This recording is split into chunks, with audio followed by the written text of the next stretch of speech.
Buenos días. Es una gran alegría y un placer poder compartir con ustedes hoy la presentación de Nicolás Campodónico dentro de este ciclo que denominamos In Situ, que es un ciclo promovido por el área de tecnología de la carrera de arquitectura y que busca de alguna manera poner en reflexión justamente la constructibilidad, la materialidad de los proyectos, cómo estas estrategias, tanto materiales como constructivas, impactan o interpelan las estrategias proyectuales. Voy a hacer una breve presentación de Nicolás, de su extenso currículum y sus distinciones, más que nada para los más jóvenes que por ahí no lo conocen tanto, pero es un arquitecto que ha sido muy galardonado en los últimos años y con una producción muy destacada. Nicolás nace en Rosario, en Argentina, inicia sus estudios en arquitectura en la Universidad Nacional de Rosario en el año 91 y se gradúa 10 años más tarde con la medalla de plata. Obtiene una beca para el intercambio de estudiantes en la EXAP, en Valladolid, en España, y en el año 1996 colabora en el estudio de Mario Correa y Francisco Gallardo, en Barcelona. En 1997 desarrolla y construye su primera obra, La Casa en el Campo, y en el año 2000 establece su estudio profesional en la ciudad de Rosario, desde donde desarrolla y construye obras tanto en Argentina como en Uruguay. Participó y participa en numerosos concursos nacionales e internacionales, obteniendo premios y reconocimientos en varios de ellos. Destacamos algunos, como el premio SICA a la joven arquitectura de la Argentina en la Bienal de 2015, su inclusión en el panorama de obras de la 10ª Biau de San Pablo 2016 y también su invitación a ser disertante en la última Biau de Asunción del Paraguay en el año 2019. También su participación en la 7ª Biau de la Bienal de Cádiz 2012 y la primera mención internacional en la Bienal de Quito también del mismo año, ¿no? Y en el 2008 obtiene la mención de jurado en el premio Bienal de Pau de Arquitectura Argentina. Sus obras y proyectos, como dije anteriormente, han sido publicados en Argentina, Chile, México, Colombia, España e Inglaterra, y alterna su trabajo profesional con la docencia, la cual ejerce desde 1998 en la Facultad de Arquitectura, Planeamiento y Diseño de la Universidad Nacional de Rosario. También ha colaborado como profesor en la Universidad de Navarra, en España, y en la Universidad UAP de Venecia. Como una pequeña síntesis, básicamente el desarrollo de sus proyectos es en esencia una reflexión sobre luz, espacio y materia, pero sobre todo con una perspectiva inmersa en el contexto y la realidad física cultural de Latinoamérica, ¿no? Por eso nos interesaba muchísimo poder compartir con él hoy el desarrollo de esta obra, que es la Capilla de San Bernardo, y que él pudiera, a partir de focalizar en esta experiencia, compartir con nosotros cómo fue todo ese proceso, desde las ideas hasta la materialización de la obra. Así que, Nicolás, bienvenido. Para nosotros es un placer y un honor que estés compartiendo este espacio en nuestra escuela. Bueno, Roberto, muchas gracias. Gracias por la invitación. Siempre muy amable vos conmigo y la verdad que, nada, muy agradecido. Agradecido también a UNSAM por la oportunidad de compartir con ustedes. Y nada, me pareció cuando me invitaste y me contaste de qué se trataba la materia y qué temas tocaban, me pareció súper interesante. Y nada, traté de enfocar un poco el trabajo de la capilla, que es un trabajo que ya lo he contado bastante extensamente, pero en esta oportunidad lo voy a contar más desde este enfoque particular sobre la materia, ¿no? Voy a compartir pantalla. Perfecto. Al final vamos también a dejar un pequeño espacio para que si hay preguntas o alguna consulta. Así que Muy bien. comenzar tranquilo nomás. Bien. Ustedes me avisan cuando se ve, cuando esté ok. ¿Ahí estamos bien, Roberto? Ahí se ve perfecto. Gracias. Muy bien. Bárbaro. Bueno, materia y procesos es un poco el tema que voy a abordar hoy, tratando de ir desarmando y desmenuzando una línea de tiempo en la construcción de la Capilla San Bernardo. Y primero quería abordar de una manera conceptual y práctica también, en los dos sentidos, la idea de la materia. Tratar de ir desde una punta hasta la otra. Roberto me contaba sobre esta idea de desarrollar la materia empezando por la composición química y atómica de los materiales hasta el final en la obra construida. Y yo pienso que en realidad ese es un poco el trabajo del arquitecto, y de conectar estas dos puntas, ¿no? Es decir, desde lo que es casi como el inicio hasta también la condición poética, ¿no? Es decir, cómo todo ese proceso, cómo todas estas partes hacen a la arquitectura. Al final, es decir, ninguna es más ni menos importante. Son todos parte de esto. Y con respecto a la materia, pensaba que tenemos que empezar por el lugar, ¿no? Empezar pensando que la capilla está ubicada en la llanura pampeana, y hay una condición de la llanura que es fundamental con respecto a la materia, que tiene que ver con esta cuestión de que en la llanura pampeana no hay árboles, no hay bosques, no hay piedras, no hay acero. En realidad lo que tenemos es fundamentalmente y sobre todo tierra. Y conceptualmente a mí me gusta pensar que la tierra, el agua y el fuego son el ladrillo, y ese es el material natural, ¿no? En la llanura lo que hay es tierra, y la tierra junto al agua y el fuego forman el ladrillo. Y por más de que sea manufacturado, de que sea industrializado de alguna manera, para mí ese es el material natural de la Pampa. En este caso en particular, de la Capilla San Bernardo, también teníamos una preexistencia. La tierra está para formar el ladrillo antes que esté el ladrillo, pero también en este caso, en el sitio, teníamos un lugar donde estaba este monte de árboles, y en el interior del monte había una casa que había sido construida por los colonos 100 años antes, y que de alguna manera estaba había quedado en medio de estos árboles porque había sido hecha en ese sitio y construido los árboles alrededor. Entonces, de alguna manera, este sitio no solo proveía refugio para la capilla, sino que de alguna manera también estaba dándonos parte del material. Esa construcción se desmontó y se transformó en una materia prima reutilizada.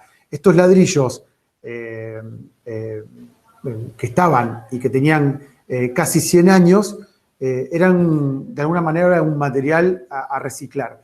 A mí me parecía interesante sobre todo esto porque este material que ya tenía como en su historia toda una cantidad de tiempo, de señales, de alguna manera estaba condensando el tiempo.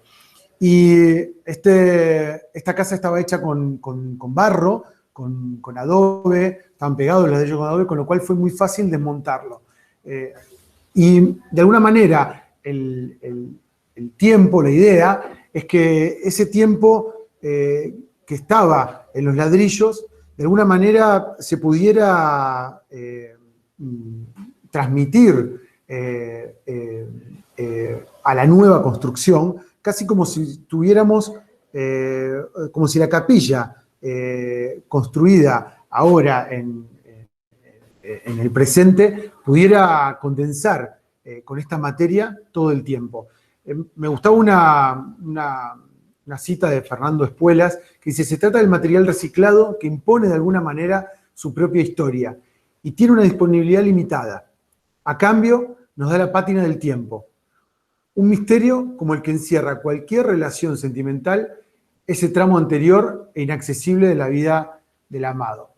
Y de alguna manera es esto, ¿no? El misterio de la vida anterior de este material, y cómo iba a ser una cuestión fundamental en este nuevo proyecto.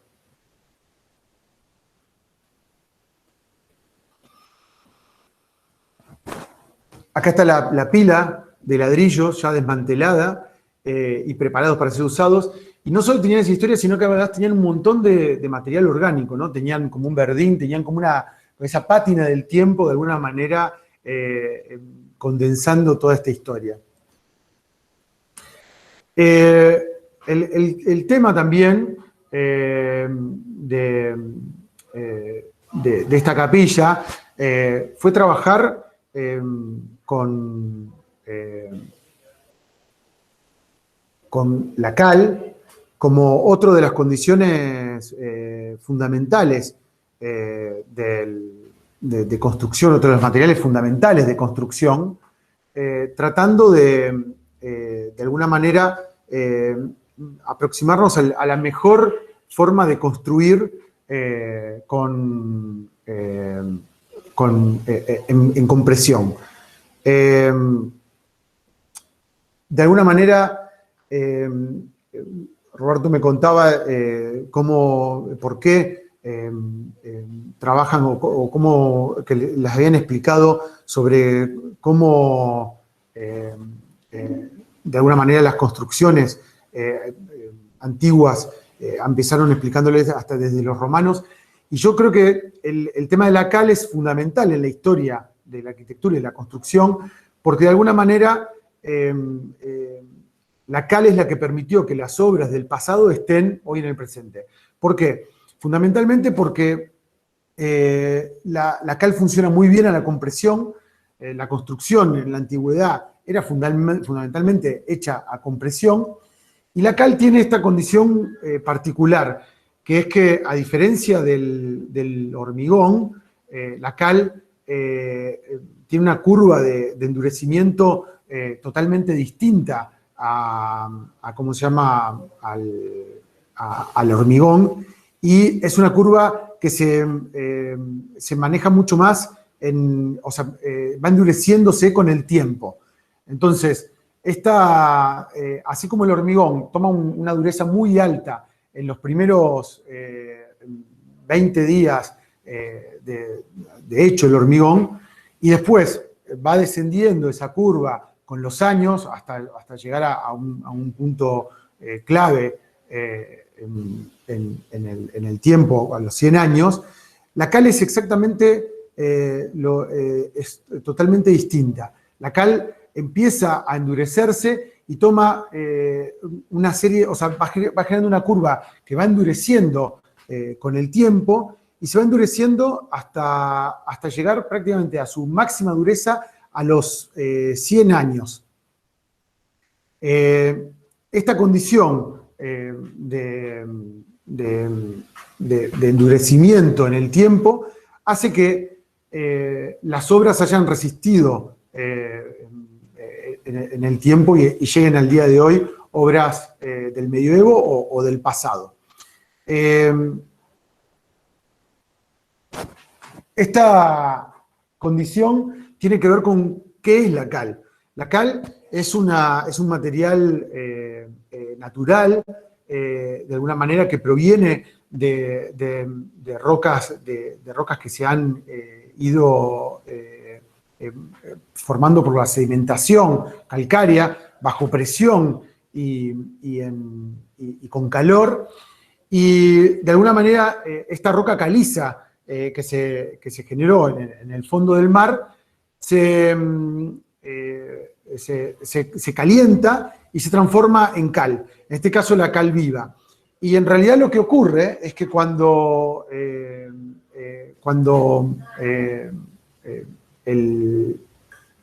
se vuelve a producir,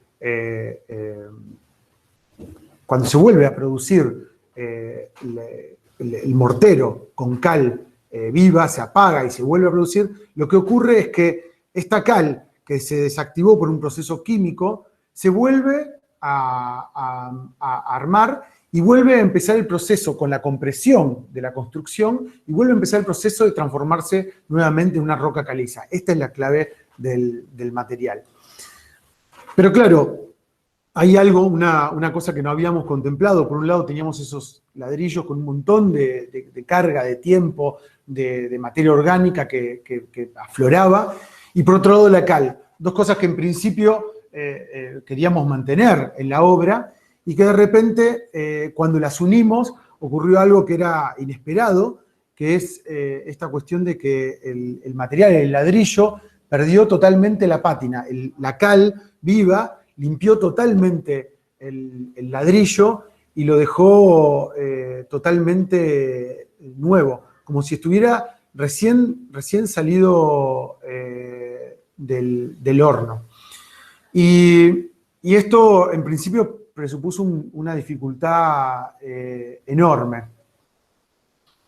Porque, claro, todo eso por lo cual habíamos trabajado, ese material que tenía todos estos años, de repente, en un par de semanas, solo por una cuestión de trabajar con la cal, desapareció absolutamente todo. No quedó absolutamente nada de esa pátina del tiempo. Y la verdad es que a nosotros nos sobrevino a mí me sobrevino una angustia muy grande por esta cuestión de haber perdido esta condición. Y bueno, entonces, como contaba, esta dificultad de alguna manera de haber encontrado que perdimos ese tiempo, nos generó una angustia, pero al mismo tiempo ocurrió que comenzó a llover. Y en esta lluvia, que es bastante habitual en el sitio, ocurrió una segunda cosa también inesperada y que de alguna manera fue parte fundamental y clave, ¿no? Y es que todo ese material, todo este ladrillo que había quedado limpio, a partir de la lluvia, comenzó a aflorar todo ese material orgánico. Y claro, en 2 o 3 semanas de lluvia estaba de vuelta como si el material hubiera recuperado esos 100 años de vida. Y en realidad yo creo que la reflexión fue para mí muy importante, porque de alguna manera fue entender de que no se podía borrar el tiempo, no se podía borrar este tiempo con un par de semanas, con un poco de cal. Lo que estábamos haciendo era solo trabajar en la superficie, y el tiempo se había ido metiendo en el interior del material, en el interior de la materia. Este ladrillo totalmente poroso, es como una esponja, y el tiempo había ido entrando, todo ese material biológico, el verdín, todos los musgos, estaban en el interior. Y bastó, o sea, limpiamos el exterior, pero bastó esa lluvia para que todo eso, toda esa carga biológica, toda esa carga viva, volviera a aflorar. Y para mí esto fue una enseñanza muy grande. Primero, de alguna manera, entender de la importancia de estar atento a lo que hacemos. Y en segundo lugar, también entender que la naturaleza siempre es mucho más sabia y que el tiempo persiste más allá, lo querramos o no. La segunda parte de esta comunicación tiene que ver con los procesos y es un poco cómo llegamos a acomodar, de alguna manera, a darle forma a esta materia, a este material, y transformarlo y producir los espacios de la capilla. Sin contar mucho el proyecto de la capilla, creo que es importante mencionar de que la capilla tenía una condición o sea, me pedían que tuviera algunos temas como el de la cruz y algunas cuestiones inherentes a las capillas tradicionales, y eso fue siempre un tema de discusión, con lo cual yo no quería poner estos elementos que son a veces un poco más simbólicos, pero finalmente en una negociación la cruz terminó quedando casi como en ese lugar intermedio entre el interior y el exterior, y de alguna manera la idea del proyecto era que esta cruz estuviera un poco por fuera de la capilla y que en realidad lo que estuviera en el interior de la capilla fuera las sombras de la cruz y no la cruz en sí. Y en ese camino encontramos que si queríamos proyectar al interior la cruz, lo que debíamos hacer era un espacio continuo, un espacio que de alguna manera, donde esa cruz pudiera deslizarse, casi como patinar en el interior, y no encontrarse con aristas. No queríamos que esta cruz, al encontrarse con aristas, se fuera rompiendo o perdiendo la forma de cruz. Entonces, esa boca que se veía, esa como gran ventana hacia el oeste, es por donde entra toda la luz y proyecta la cruz.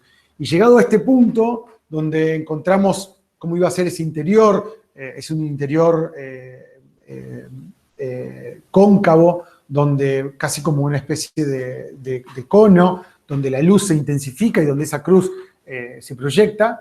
Y en este punto pensamos cómo íbamos a construir este interior. Pensamos que teníamos que construirlo de manera tal que no tuviera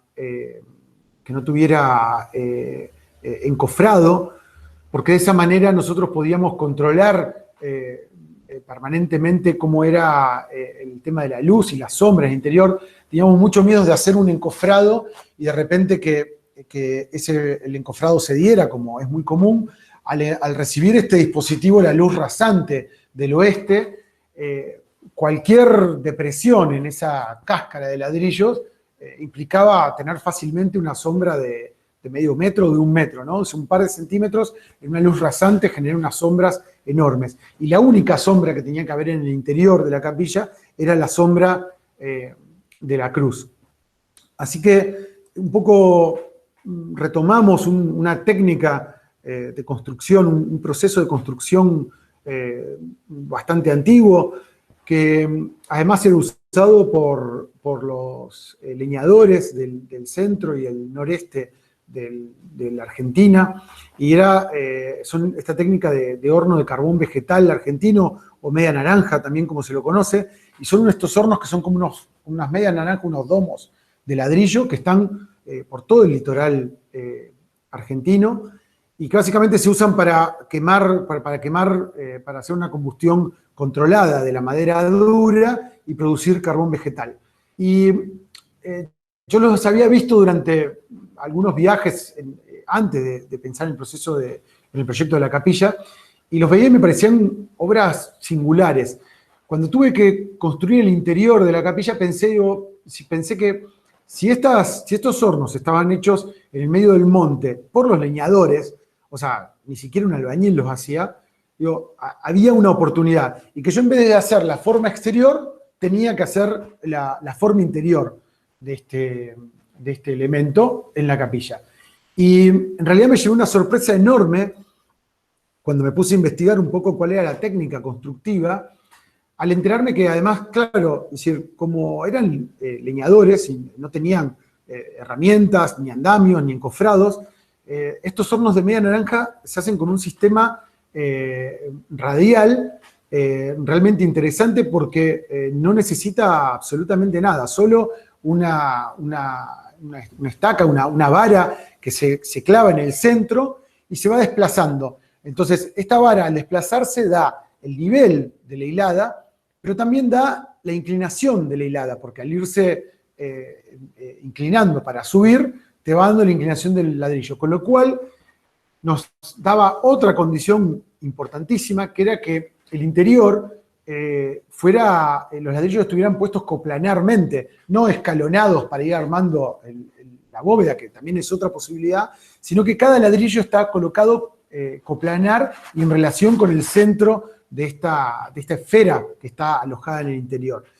Y descubrimos también que en realidad, claro, al irse moviendo en el espacio y irse cerrando cada una de las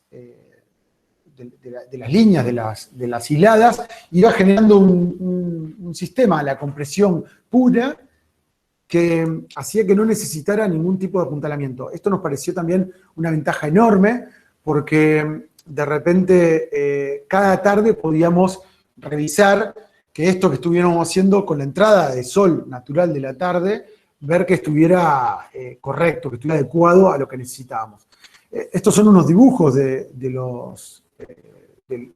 unas secciones reconstruidas de estos hornos de carbón, como están cargados, y también, increíblemente, estábamos dudando sobre el tamaño final, dudábamos si el radio de ese espacio tenía que ser 2,80, 3 metros, 3,20. Cuando encontramos los planos de estos hornos, nos dimos cuenta que el radio era 3 metros. Así que, de alguna manera, adoptamos para la capilla las medidas de estos hornos de carbón. Así que el radio de la capilla en el interior es 3 metros, o sea que hay inscripto en el interior de la capilla una esfera de 6 metros de diámetro. Esta es un poco la sección, la planta acá abajo y la sección de la capilla, donde se ve que es tanto un círculo, una circunferencia en la planta como en la sección. Por eso, de alguna manera, comprende o de alguna manera cobija en su interior una esfera, es la relación entre la sección y la planta. Y esta es un poco la idea de trabajar con este proceso, era elevar este horno de carbón a los 3 metros y construir esta parte alta a partir de esta técnica. Hasta los 3 metros la planta iba a ser de muros rectos y una sección de tambor para soportar esta parte de esta bóveda, una sección de una cúpula. En realidad es un gajo de cúpula y una sección de bóveda cónica. Es así como, en realidad, nosotros, junto con Jerónimo Silva, que fue el constructor, el arquitecto de Paraná, quien fue quien construyó la capilla, ideamos esta herramienta, que es como le llamábamos compás, y que de alguna manera funciona en este nivel, como una especie de brazo, que está contrapesado acá atrás con este tacho, con ladrillos, y de alguna manera se va desplazando. Hay una serie de rulemanes y un sistema de tensión, y se va desplazando y nos daba, a partir de donde terminaba la línea recta de la planta, y empezaba esta sección de tambor. Esto se realizó hasta los 3 metros de altura. Acá está el mismo brazo, pero dado vuelta, ya dando las últimas hiladas del tambor. Una alta tecnología acá de contrapeso. Y después, una vez que llegamos a la parte de la bóveda, empezamos a utilizar este brazo directamente, que es prácticamente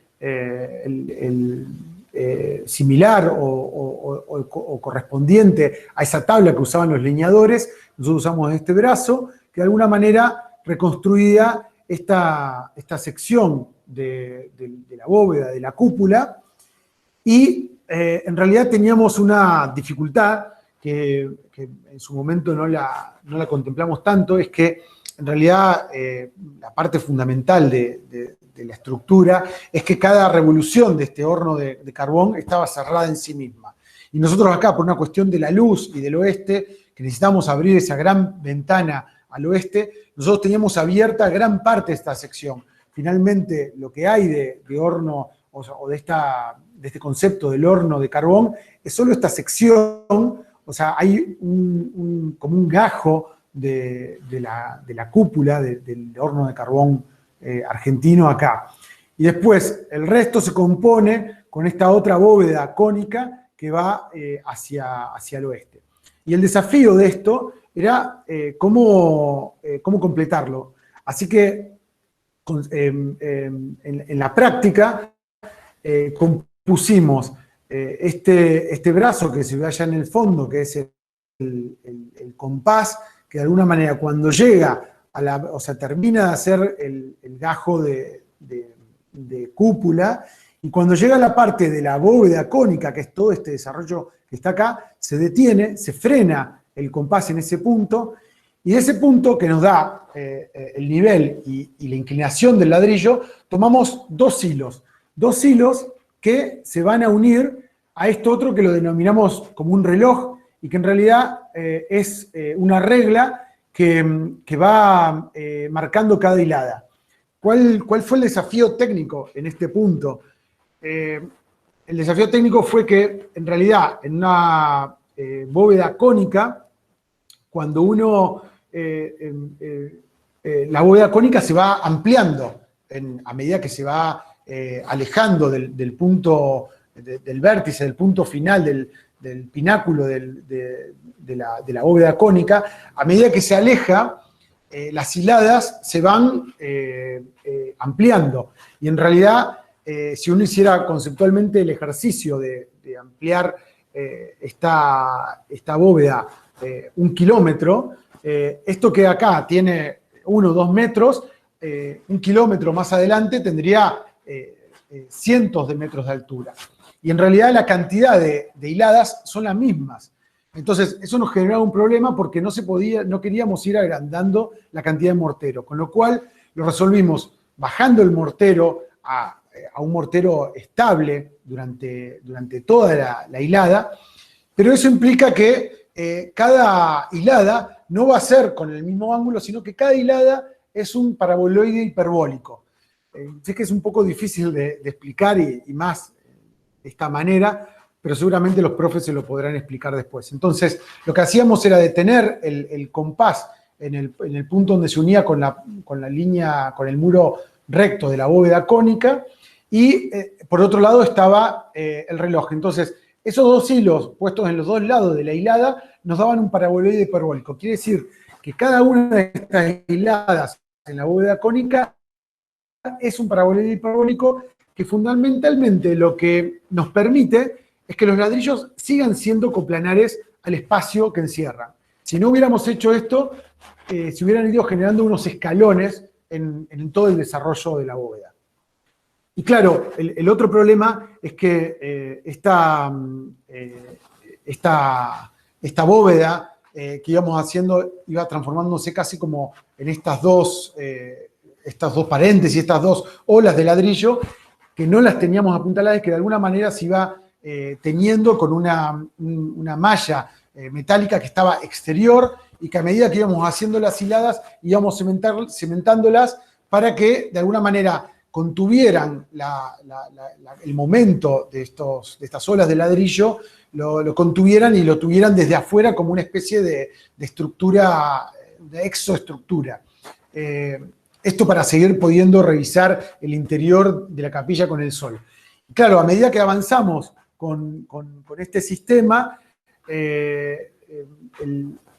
se iba abriendo una especie de junta entre la bóveda y los paramentos verticales, de alguna manera con el esfuerzo que iba haciendo ese acero para permitir contener esta cuestión. Y en realidad eso fue un desafío enorme, porque cuando llegamos a este punto, ya prácticamente en estos laterales, donde se unía la bóveda con los muros verticales, casi que uno podía meter la mano del tamaño de la fisura que se había armado. Y de alguna manera no podía dejar de pensar de que eso comprendía un peligro inminente de que eso de alguna manera se diera.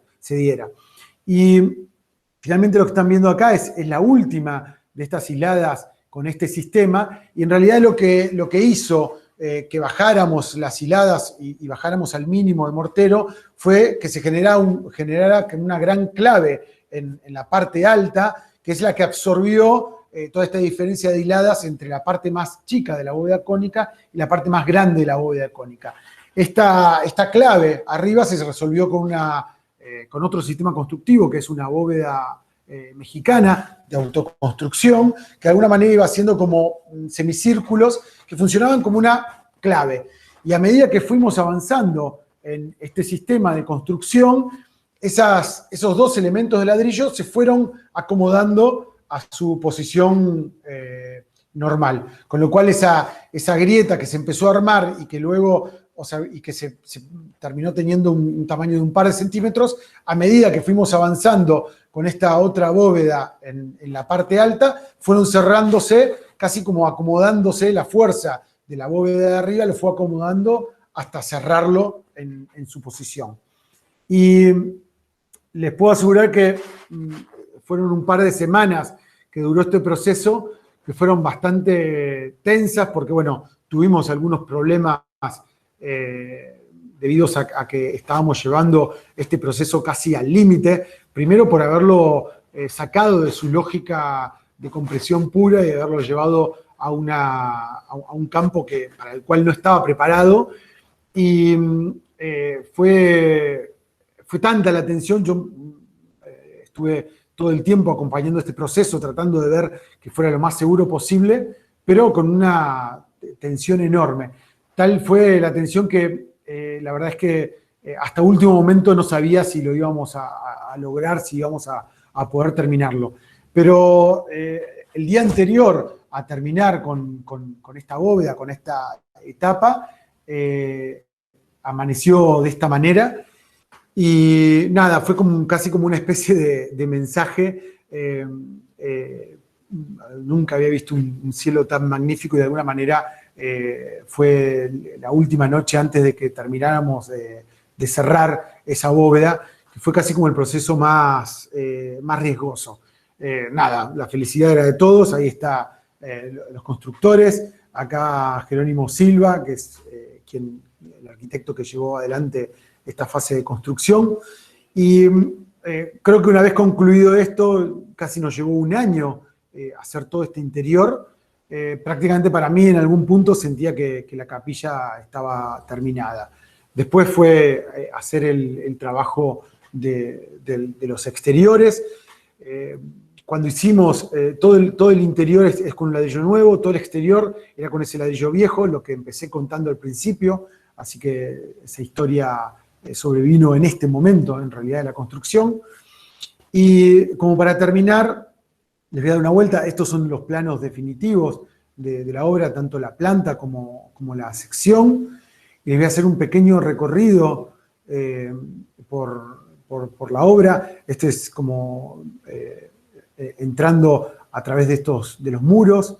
Estos son los ladrillos viejos. Acá se puede ver un poco esta pátina que resurgió. Acá a la derecha se ve un muro totalmente limpio, es el muro norte, y acá cuando empezaba a llover y empezaba a producirse todo ese verdín sobre los ladrillos. La parte del frente, esto que es una ventana y no una puerta, uno tiene que dar una vuelta todo alrededor para encontrar el punto de entrada. Se termina entrando finalmente por un lugar bastante bajo, entre los árboles, y la puerta termina siendo un pivot con el vertical de la cruz, y se termina entrando por este pasadizo que casi tiene menos de 1 metro en la parte más angosta, y es casi como una alegoría a esta idea de entrar solo a este mundo, a este espacio de reflexión. Algunos interiores. Un poco lo que les contaba tiene que ver con esto, con cómo este interior tenía que ser lo más liso posible. La idea de que no hubiera resaltos entre cada hilada tenía que ver con esto, con que pudiera entrar el sol y no hubiera ninguna otra sombra más que la de la cruz proyectándose en el interior. Una secuencia rápida de una tarde en la capilla, y cómo entra el sol y de qué manera va proyectando esta cruz, que bueno, ya lo he contado muchas veces, es una cruz que deja de ser una cruz simbólica por esto de que el símbolo recuerda algo, y esta es más una cruz ritual, donde en realidad a partir de la proyección de las dos partes de la cruz, de alguna manera produce el rito de la crucifixión, donde hoy se sabe que Jesucristo en realidad llevaba el transversal de la cruz sobre sus espaldas, y en realidad conceptualmente la crucifixión es la reunión del transversal y el vertical de la cruz. En esta capilla cada tarde ocurre esto, que es el Vía Crucis al final, ¿no? Ocurre este camino de Jesucristo llevando el transversal y este transversal reuniéndose con el vertical de la cruz. de alguna manera esta crucifixión ritual, a partir del movimiento, del tiempo y de la luz del sol, hace que este espacio genere una conexión entre el visitante y el cosmos, ¿no? Es el sol como parte del universo. Y finalmente, cómo este proceso termina con todos estos materiales, esta materia acomodada de tal manera, donde este otro material fundamental, que es la luz, termina amplificándose y rebotando de una manera muy potente contra estos ladrillos y concentrándose, y al punto tal de que genera una luz rojiza del atardecer, que ya es roja de por sí la luz del atardecer, pero que además rebotando contra los ladrillos se transforma en tan roja y baja de una manera, que es eso que se ve ahí, que uno pareciera que puede cortar esta luz con un cuchillo, ¿no? Y pensaba en estos regalos que nos da la arquitectura, ¿no? Es decir, este proyecto que se basó un poco en la referencia de estos hornos de carbón para construirlo, una cuestión de técnica, de una ingeniería, de reflotar una ingeniería pasada, y que finalmente cada tarde pareciera ser que hay fuego en el interior, ¿no? Casi como si nos recordara de dónde proviene la técnica de construcción del proyecto. Finalmente, la vuelta al lugar, ¿no? Es decir, partimos de la llanura, esta llanura inmensa, y terminamos finalmente en la llanura. Es un ciclo que se completa y vuelve a empezar.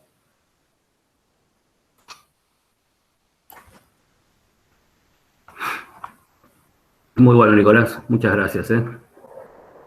Muchas gracias a ustedes. La verdad que una charla muy inspiradora.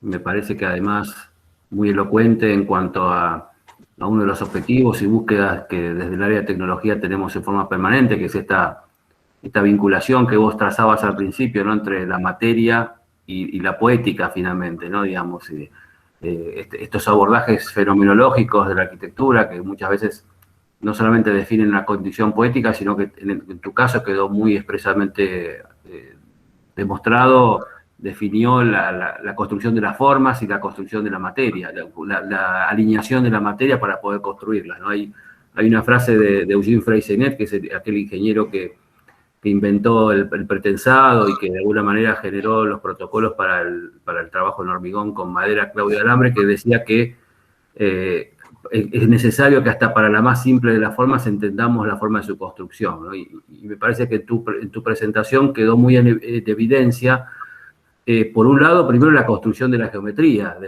esa forma, ¿no? Digamos, claramente ese rigor de estudio en la geometría fue determinante para que luego la geometría se acomode a la materialidad, ¿no? La imagen del horno me pareció fantástica, hermosa, además de poética, pero también muy, muy concreta y contundente en cuanto a tratar de entender cuál es la construcción de la forma que está involucrada en la capilla.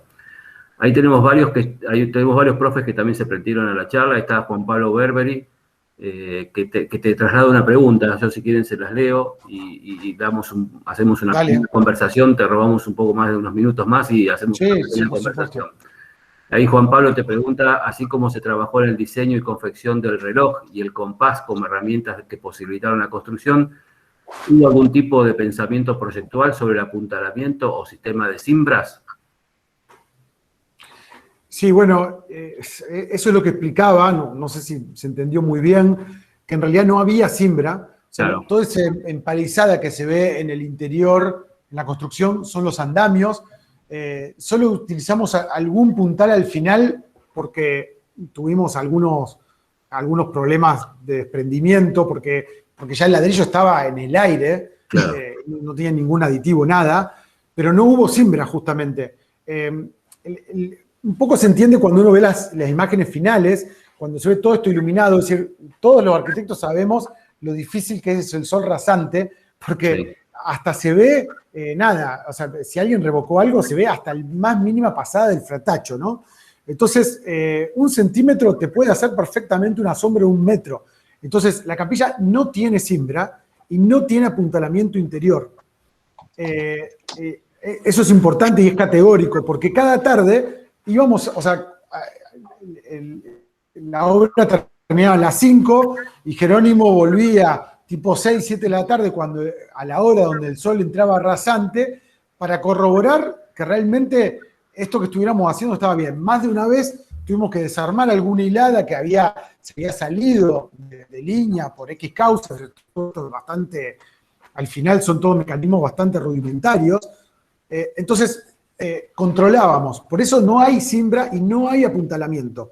Cualquier apuntalamiento hubiera generado sombras en el interior que tampoco nos hubiera permitido revisarlo. Por eso contaba que en realidad, cuando uno hace una bóveda, por lo general se termina con una malla metálica, una malla cima, y se hormigona con una capa de compresión de 3, 4 centímetros para darle cohesión a toda la forma estructural.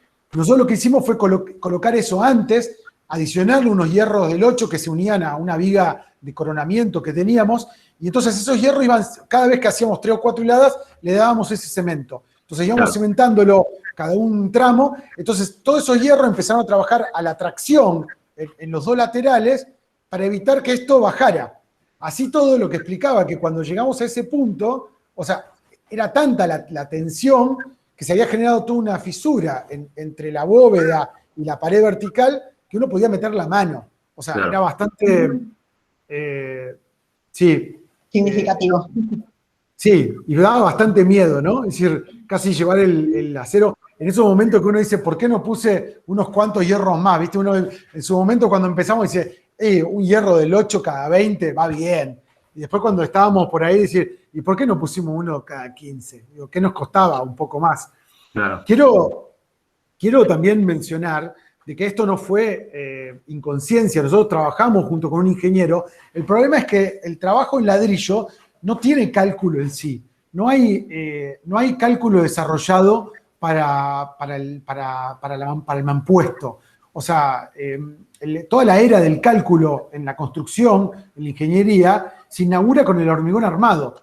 Entonces, hasta el trabajo de Dieste, en realidad todo el cálculo ingenieril está en relación a la cerámica armada y no al ladrillo en sí.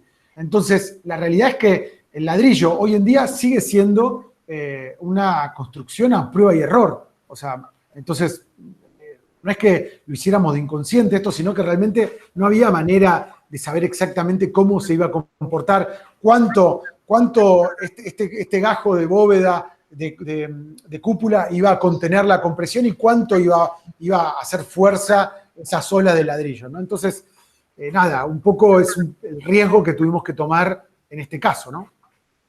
Sí, de alguna manera también fueron contra la tradición constructiva que impone la geometría, ¿no? Porque realmente cuando uno ve estas piezas estas obras estereotómicas de la antigüedad clásica y recupera algunos dibujos de Vitruvio, ¿no? que muestran cómo se construían, o los retratistas de la época, ve que las cimbras de madera eran como casi una condición fundamental para la construcción de estas piezas, ¿no? O de estos puentes o de estas bóvedas.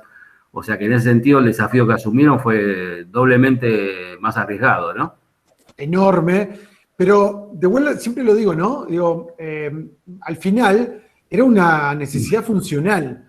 El interior de la capilla, en la primer capilla, era de muros planos y de techo plano. Era un dispositivo para captar el sol del oeste, pero de planos.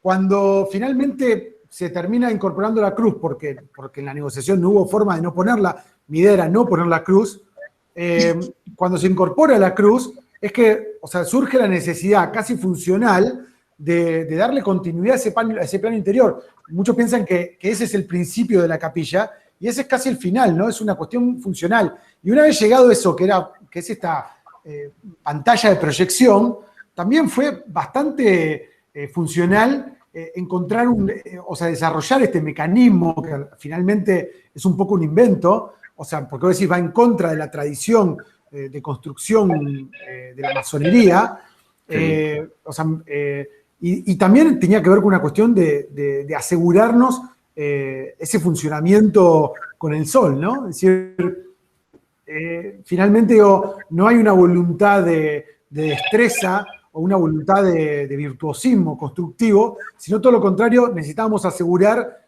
un resultado para que esta cuestión de la cruz fuera lo más puro posible, ¿no? Sí, tener como un telón neutro que no esté impactado por sombras propias del proyecto, ¿no? Exacto, exactamente. Nicolás, y la terminación superior después, una vez que fueron, porque eran todas franjas, ¿no? Que iban hormigonando, que iban poniéndole concreto por día. Después, ¿con qué lo terminaron? Hacia la cubierta. No, esas francas, sí, esas francas se iban como de alguna manera pegando una con otra.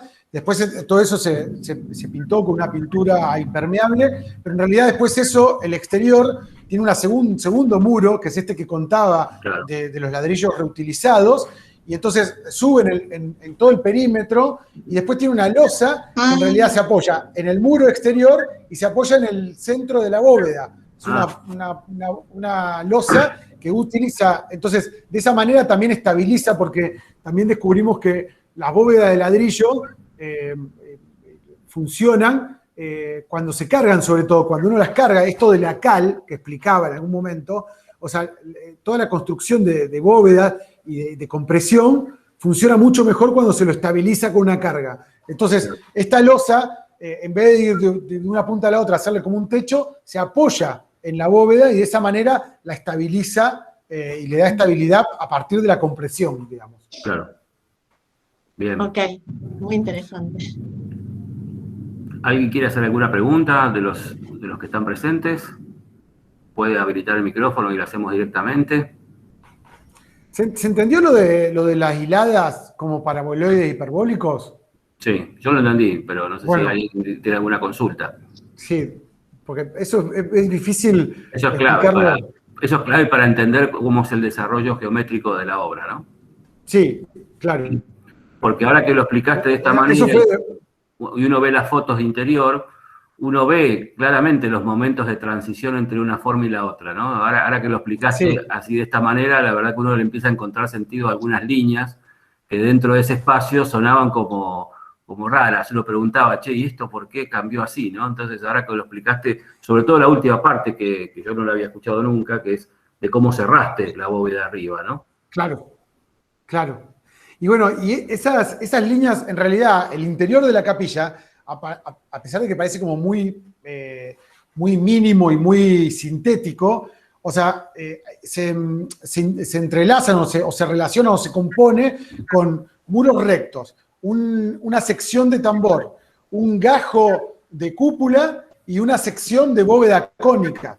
Claro. O sea, todo eso coexiste y se une en un lugar y se nota sobre todo con la sombra. La sombra hace unos dibujos rarísimos. Que son las transiciones, hace como unos bigotes así extrañísimos, y es en realidad la sombra de la ventana grande del oeste, que en realidad también es una elipse cuando se encuentra con todo eso, hace esos dibujos increíbles, rarísimos, que uno no se los imagina porque cuando uno está en el interior, o sea, es como muy natural que parezca todo un continuo de ladrillos. Claro. Uno, cuando está en el interior, no percibís la transición entre las partes. Salvo el de arriba, que es una bóveda distinta, todo el resto parece como naturalmente continuo. Y en realidad decir, bueno, hubo un trabajo bastante arduo de encontrar los puntos, encontrar en la obra in situ, encontrar las líneas donde se unían, o sea, la línea donde se unen los muros rectos con la sección de tambor, es una vertical, pero cuando llega a la unión entre la bóveda cónica y el gajo de cúpula, se transforma en una elipse que se va hacia adelante. Claro. Es difícil. Súper complejo. Y es más complejo de lo que parece. Pero es lindísimo porque es una gran complejidad que termina viéndose casi como una obviedad, ¿no? Si uno está en el espacio y dice, es un espacio obvio. Y eso me gusta, ¿no? Es como muy sencillo, muy simple decir, claro, es como tenía que ser, a pesar de que encierra una complejidad enorme para hacerlo de esa manera. Y otra Nico, lógica, y otra transgresión que también leo yo en este proyecto y a partir de tu detallada y precisa explicación, es que finalmente cuando uno estudia arquitectura o ve las últimas obras contemporáneas, ve que en la lógica de esta búsqueda de la superficie continua, ¿no? Que es tan determinante en muchas obras contemporáneas, generalmente se usan materiales y técnicas más vinculadas a la lógica del moldeo, del vertido, o de los polímeros, los plásticos, ¿no? Todos estos materiales nuevos, y es raro encontrar una obra que juegue con esta idea de la continuidad de superficie, con un material que depende de una lógica de adición pura y dura, ¿no? Digamos, que depende de la fragmentación, ¿no? Entonces, la verdad que ahí hay como un desafío de la obra extraordinario, me parece, en términos constructivos, conceptuales, de búsquedas espaciales, ¿no? De lectura del espacio. Me parece que ahí, lo estoy leyendo ahora, pero me parece que también hay como una transgresión en ese sentido, en esa forma de operar. Sí, sí, sí, hay mucho de eso. ¿y eso vos lo estudiaste? O sea, ¿vos tenías diseñado todo de entrada? O sea, o hubo cambios sobre la marcha a medida que ibas viendo cómo se iba generando el espacio? No, hubo muchísimos cambios. La verdad es que, por ejemplo, esto que contaba de las hiladas como parabólicos e hiperbólicos, ya lo habíamos descubierto en un modelo que habíamos hecho en escala 1:20, donde estaban ladrillo por ladrillo, y ya nos habíamos dado cuenta de este problema de la bóveda cónica, que no íbamos a poder construirla o sea, con hiladas radiales. Entonces, eso fue un gran avance. Pero cuando empezamos la obra no sabíamos cómo lo íbamos a materializar. Descubrimos después esta posibilidad de este reloj que pusimos atrás, y hubo un montón también esta condición de este como exoestructura de acero por fuera, también lo resolvimos en la obra. No hubo muchísimas cosas. La geometría interior ya estaba resuelta, pero todo lo que tiene que ver con la construcción, trabajamos muchísimo en la obra. Bueno, de hecho, estuvimos un año solo para hacer esa piel interior, ¿no? Es como mucho tiempo para ese trabajo. Sí, Y, ahí y veía Nico, veía las fotos y me daban, cuando mostrabas estas herramientas que tuvieron que fabricar, era casi como la época medieval, ¿no? Digamos, de alguna manera, esos compases, esos brazos, ¿no? Que de alguna manera explican la forma resultante, ¿no? Digamos, sin esas herramientas es muy difícil poder imaginarse que uno pueda llegar a controlar esa forma materialmente, ¿no? Totalmente, totalmente. Creo que el punto más importante fue descubrir la técnica esta de la media naranja, del horno de carbón. Yo creo que eso fue fundamental. Después descubrí que en realidad ese mismo sistema se usa para hacer los hornos de barro, para hacer comida, ¿no? Hacen lo mismo, una varillita. Después empecé a descubrir que para hacer las bóvedas de cierre de los pozos negros, los pozos ciegos, también se usa eso. Después empecé a encontrar que era una técnica como súper utilizada, sí. pero no la o sea, en esa escala solo lo descubrí, aparte de encontrar estas fotos donde lo estaban haciendo. O sea, me pareció, ese punto fue un punto fundamental. Claro, Porque, Nico, no sé si lo ubicás a Gernot Minke. no. Ah, bueno, es un europeo que construye con ladrillos de barro y tiene unas herramientas bastante parecidas. Después míralo. No. Mirá, ¿es alemán?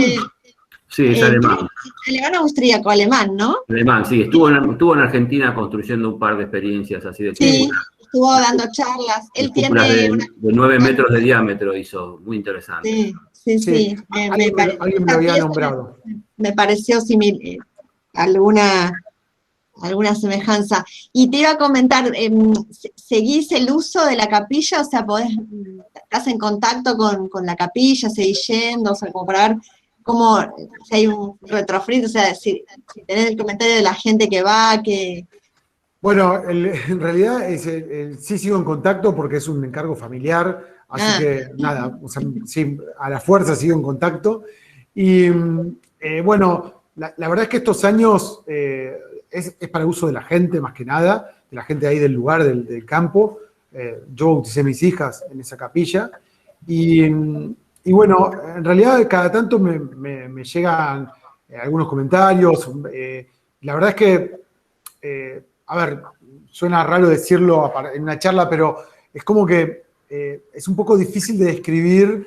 O sea, el lugar tiene una atmósfera muy especial, al punto tal de que, no sé, me ha pasado toda la vida que uno termina las obras y al final termina un poco cansado de las obras y un poco como que ya vio todo, ¿no? Y me pasa con esta obra que cada vez que vuelvo me devuelve algo distinto, ¿no? Es decir, pero no solo el interior, también ese patio encerrado con muros es un lugar donde hay en general mucho viento todo el año. Entonces, ese lugar cerrado con los muros y esos muros que también hacen unas curvas, hay una cuestión acústica, toda la percepción del lugar es bastante particular, ¿no? Así que, y la gente, más allá de que vaya a buscar ese lugar, percibe esta cuestión de la atmósfera particular. Así que en general, siempre los comentarios que me llegan son como de esta sensibilidad hacia el lugar, ¿no? Es bastante particular. ¿Se puede entrar? O sea, ¿cualquiera puede visitarla o está en un lugar privado? En realidad es un campo privado, pero en general nada, si se coordina una visita, sí, se puede visitar. No hay problema. Ahora en pandemia está todo muy difícil, ¿no? El último año y medio. Forma parte de la lista de los IRF cuando termine la pandemia. ¿Qué papel jugó en la experiencia de este proyecto? El proyecto que vos habías hecho antes con ladrillos también, que son las casas en Uruguay, ¿no? En La Pedrera, digo, ahí yo veo algunas líneas curvas y algunas cosas ahí como que están, me parece que te sirvieron de buena práctica previa, ¿no? Ese proyecto de alguna manera te ayudó, ¿no? A construir no solamente la noción de cómo abordar la construcción, sino también la matriz geométrica del proyecto, ¿no? Sí, totalmente. Bueno, en realidad, en alguna otra charla lo cuento, la secuencia de obras son una casa en el campo, donde yo descubro el tema de la luz horizontal, lo descubro para mí, sí, ¿no? Sí. No como un descubrimiento experiencia general. personal. Exactamente, y como herramienta arquitectónica. Y después lo pongo en práctica en las casas de Uruguay, y ahí también como una especie de algo no proyectado que ocurre, y tiene que ver también con las paredes convergentes y con el techo convergente, que produce esa atmósfera de plena luz, ¿no? Al atardecer. Entonces, la primera capilla, esa que mostraba en la maquetita, en el modelo pequeño, es prácticamente la experiencia de Uruguay, cambiada de proporciones y adecuada a una capilla, ¿no? Claro. Pero es básicamente, es exactamente eso. Después cambia cuando aparece la cruz y todo lo que conté del interior, ¿no? Pero claro, la base, inclusive el exterior, mantiene esa geometría, ¿no? Es decir, que también fue interesante hacer casi como este juego donde el exterior está hecho con ladrillos grandes y reciclados, y el interior ladrillos pequeños, nuevos y utilizados de punta. Entonces hay como una especie de casi como cuestión imposible. Cuando uno ve la capilla de frente, ve que hay 8 o 10 ladrillos de frente, porque es el lugar donde converge, y cuando uno va al interior hay cientos de ladrillos, ¿no? Entonces, claro. Pareciera ser como que no encaja. Y eso es también algo que se ve mucho en el lugar. Es decir, en general la gente piensa que no puede parecer, pareciera que no pudieras estar, que ese espacio estuviera en el interior de esa cáscara, ¿no? Claro, y entonces ahí hay algo muy lindo porque también de alguna manera refuerza esta idea de que la capilla es como un lugar donde uno inicia un viaje al interior, ¿no? Entonces, ese cambio entre el interior y el exterior, los ladrillos, la geometría, entrar por ese lugar muy oscuro, encontrar, o sea, hay un montón de cuestiones de manipulación del espacio y la luz que de alguna manera propone o invita a ese viaje personal, ¿no? Sí, te lo preguntaba porque me parecía interesante poner de manifiesto esto, sobre todo que hay muchos estudiantes escuchando, esta idea de que finalmente, antes de empezar la charla, hablábamos de cuánto tiempo lleva una obra, ¿no? Uno dice 2 años, 3 años, uno está metido con una obra, pero sin embargo, estas experiencias o estas cosas, estos intereses con los que uno va trabajando, lo acompañan mucho más tiempo todavía y trascienden una obra, ¿no? Digamos, son cosas que uno viene practicando, probando, experimentando, y me parece que tiene que ver con el desarrollo de una posición personal frente a la arquitectura, frente a los materiales con los cuales uno se siente cómodo, ¿no? Con expectativas que uno pone, y me parece que era interesante remarcar que podíamos trazar ir buscando como el origen de la capilla en muchos proyectos tuyos anteriores, ¿no? Sí, yo siempre, a veces cuento, no fue este el caso, pero un poco lo que vos decís, para mí este proyecto me llevó 20 años. Yo sin duda no hubiera hecho esta capilla, quizá hubiera hecho otra capilla, pero esta capilla no lo hubiera hecho sin por lo menos estas dos obras anteriores. Claro. Que la primera tiene 20 años, es de 20 años antes.